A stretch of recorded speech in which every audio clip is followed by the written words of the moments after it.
My father left my family when I was 2 years old, and I was raised by a single mom who had to work and who struggled at times to pay the bills and wasn't always able to give us the things that other kids had. There were times when I missed having a father in my life. There were times when I was lonely and I felt like I didn't fit in. So I wasn't always as focused as I should have been on school, and I did some things that I'm not proud of, and I got in more trouble than I should have. And my life could have easily taken a turn for the worse.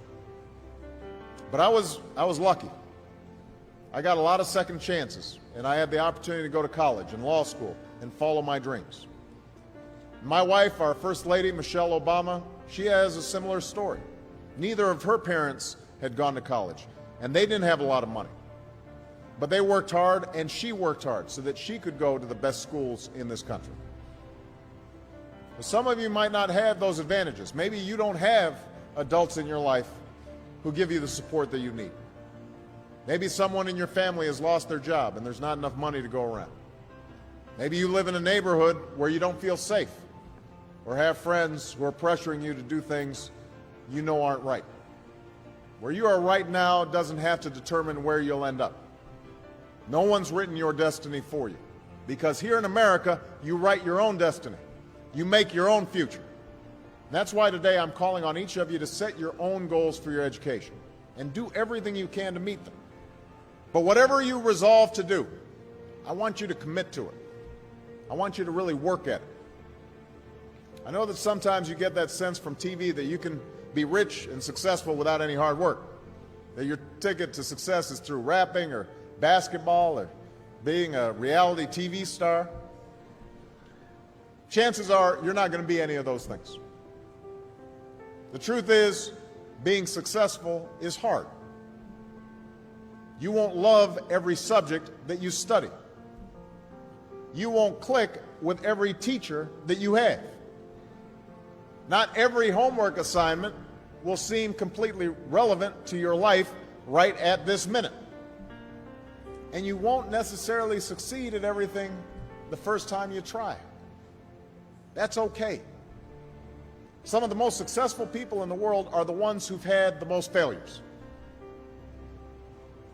J.K. Rowling, who wrote Harry Potter, her first Harry Potter book was rejected 12 times before it was finally published. Michael Jordan was cut from his high school basketball team.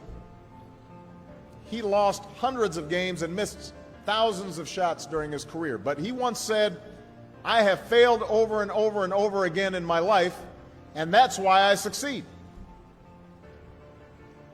These people succeeded because they understood that you can't let your failures define you. You have to let your failures teach you. You have to let them show you what to do differently the next time. So if you get into trouble, that doesn't mean you're a troublemaker. It means you need to try harder to act right. If you get a bad grade, that doesn't mean you're stupid. It just means you need to spend more time studying. No one's born being good at all things. You become good at things through hard work. You're not a varsity athlete the first time you play a new sport. You don't hit every note the first time you sing a song. You've got to practice. The same principle applies to your schoolwork. You might have to do a math problem a few times before you get it right. You might have to read something a few times before you understand it. You definitely have to do a few drafts of a paper before it's good enough to hand in. Don't be afraid to ask questions. Don't be afraid to ask for help when you need it. I do that every day. Asking for help isn't a sign of weakness, it's a sign of strength, because it shows you have the courage to admit when you don't know something, and that then allows you to learn something new. So find an adult that you trust, a parent, a grandparent, or a teacher, a coach, or a counselor, and ask them to help you stay on track to meet your goals. And even when you're struggling, even when you're discouraged, and you feel like other people have given up on you, don't ever give up on yourself. Because when you give up on yourself, you give up on your country. The story of America isn't about people who quit when things got tough. It's about people who kept going, who tried harder, who loved their country too much to do anything less than their best.